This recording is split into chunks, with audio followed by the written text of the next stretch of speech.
السلام علیکم ناظرین، آج ہم بات کریں گے گلگت بلتستان پر۔ کیا گلگت بلتستان پاکستان کا حصہ ہے، کشمیر کا حصہ ہے یا پھر بھارت کا حصہ ہے؟ ان تمام سوالات کے جوابات آپ کو آج کی اس ویڈیو میں ملیں گے۔ اگر دیکھا جائے تو ان سوالوں میں کئی سوال پیدا ہوتے ہیں، جیسا کہ اگر گلگت بلتستان پاکستان کا حصہ ہے تو پھر آج تک گلگت بلتستان کو پاکستان کے صوبہ خیبر پختونخوا میں شامل کیوں نہیں کیا گیا، یا پھر پاکستان کا صوبہ کیوں نہیں بنایا گیا؟ اور اگر گلگت بلتستان کشمیر کا حصہ ہے تو پھر یہ متنازع علاقہ ہے۔ ان تمام سوالوں کے جواب تاریخ کو اقوام متحدہ کی قراردادوں کو مد نظر رکھتے ہوئے دیے جائیں گے۔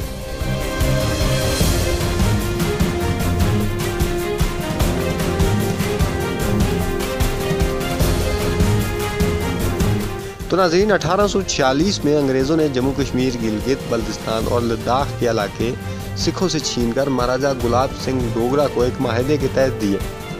84,471 یا 84,971 مربع میل پر مشتمل یہ علاقے مہاراجہ گلاب سنگھ ڈوگرا کو نسل در نسل حکومت کرنے کے لیے دیے گئے۔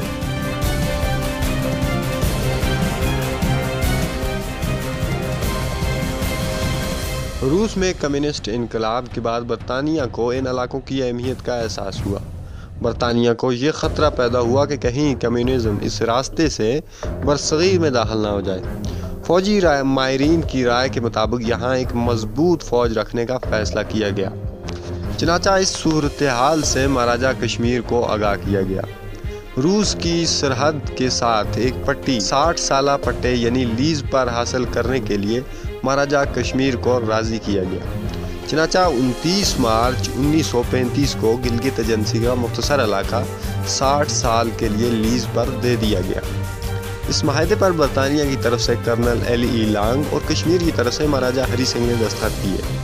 اب سوال یہ پیدا ہوتا ہے کہ لیز پر کتنا علاقہ برطانیہ کو دیا گیا تھا، اور لیز پر دیے گئے علاقے سے مہاراجہ کشمیر کا اقتدار ختم ہو گیا تھا یا نہیں؟ مورخین کے مطابق 1480 یا 14,480 مربع میل علاقہ لیز پر دیا گیا تھا۔ کشمیر کا سرحدی صوبہ جس میں گلگت بلتستان، لداخ شامل ہیں 63,554 مربع میل پر مشتمل ہے، اور گلگت کا 1,480 یا 14,480 مربع میل علاقہ لیز پر دیا گیا۔ تو ناظرین، کسی علاقے کو لیز پر دینے سے حق ملکیت ختم نہیں ہو سکتا، اور تاریخ کی روشنی میں یہ بات بالکل واضح ہے کہ علاقے کشمیر کے اقتدار اعلیٰ میں رہے برطانوی حکومت اور مہاراجہ کے درمیان ہونے والے معاہدے میں یہ واضح لکھا ہے کہ یہ علاقے مہاراجہ کی ریاست میں تصور کیے جائیں گے۔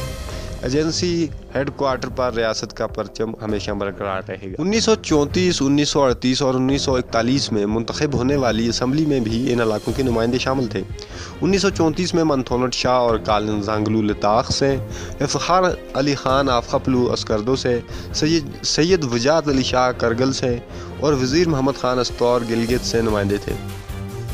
1941 میں مسٹر جگمت دادول اور نونو رنچن لداخ سے، مسٹر فتح علی خان اسکردو سے، مسٹر احمد علی خان کرگل سے اور راجہ غلام رضا خان استور گلگت سے نمائندے تھے۔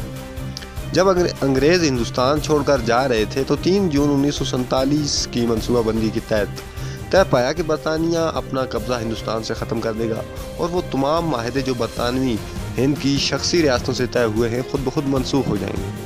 چنانچہ اسی اصول کے تحت معاہدہ گلگت بھی منسوخ ہو گیا، اور یہ طے پایا کہ وہ تمام علاقے جو برطانوی حکومت نے مہاراجہ کشمیر سے لیز پر لیے تھے، 1 اگست کو حکومت کشمیر کو واپس کر دیے جائیں گے۔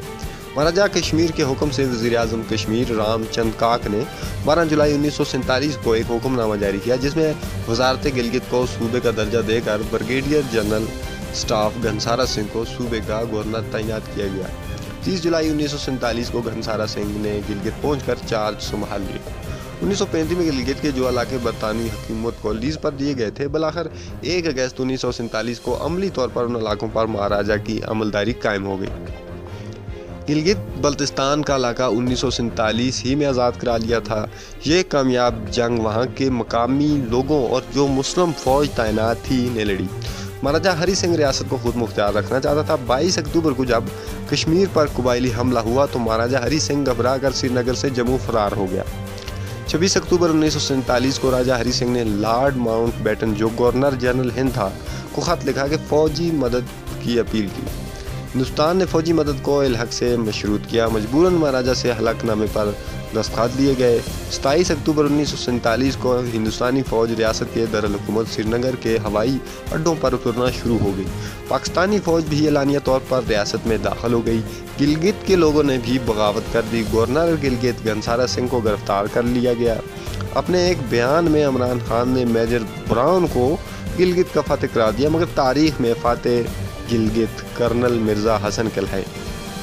تو ناظرین، اب ان حقائق کی بات کرتے ہیں جو یہ ثابت کرتے ہیں کہ کیا گلگت بلتستان کشمیر کا حصہ ہے، پاکستان کا حصہ ہے۔ پاکستان کے مرکزی وزیر بمحکمہ نواب مشتاق احمد گورمانی مرحوم آل جموں کشمیر مسلم کانفرنس کے صدر چودھری غلام عباس مرحوم اور آزاد کشمیر کے صدر سردار محمد ابراہیم خان کے مابین آزاد کشمیر اور گلگت بلتستان پر متعلق معاملات کے بارے میں ہونے والے 15 شقوں پر مشتمل معاہدے کی شق نمبر A8 کے تحت گلگت بلتستان کے انتظامی اختیارات عارضی طور پر حکومت پاکستان کے پولیٹیکل ایجنٹ کو دیے گئے۔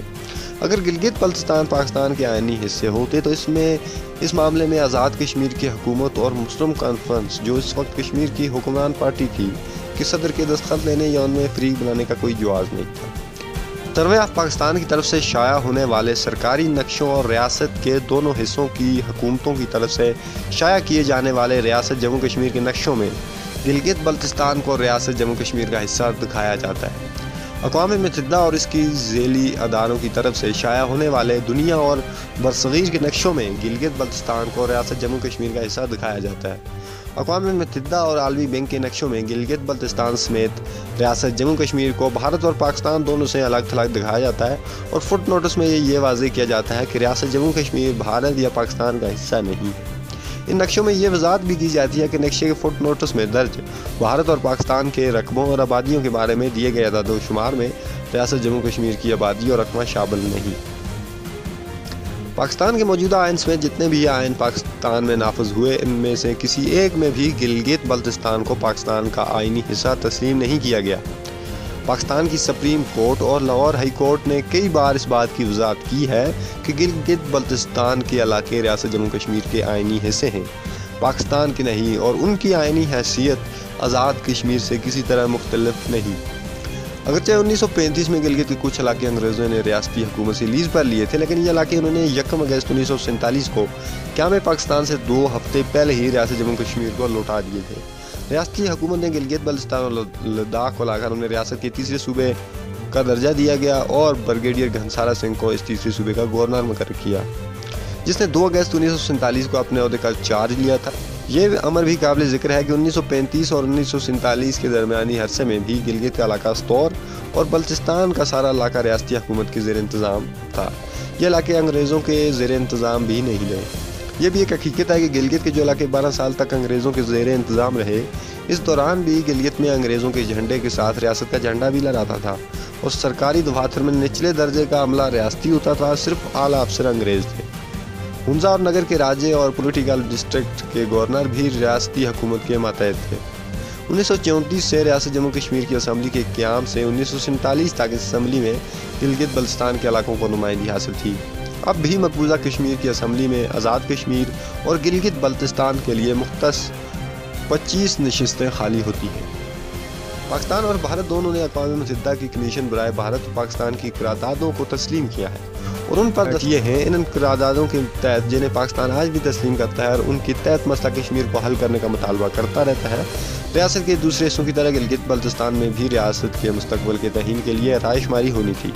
اگر یہ علاقے پاکستان کا حصہ ہوتے تو پاکستان یہ بات کیسے تسلیم کرتا کہ اس کے علاقے میں ریاست جموں کشمیر کے مستقبل کے بارے میں رائے شماری؟ ریاست جموں کشمیر میں بھارت کی زیر تسلط علاقے اور ریاست کے بھارت سے آزاد شدہ علاقوں کے درمیان ان کو cease fire line of control کہا جاتا ہے، جبکہ بھارت کو پاکستان سے جدا کرنے والی لائن کو پاک بھارت سرحد کہا جاتا ہے۔ اگر گلگت بلتستان پاکستان کا حصہ ہوتا تو گلگت بلتستان کو مقبوضہ کشمیر سے جدا کرنے والی لائن کو پاک بھارت سرحد کہا جاتا، لیکن اس لائن کو سیز فائر لائن کہا جاتا ہے، صرف اس لیے کہ گلگت بلتستان پاکستان کا حصہ نہیں، ریاست جموں کشمیر کا حصہ ہے۔ جہاں تک گلگت بلتستان کے کچھ لوگوں کو کے اس استدلال کا تعلق ہے کہ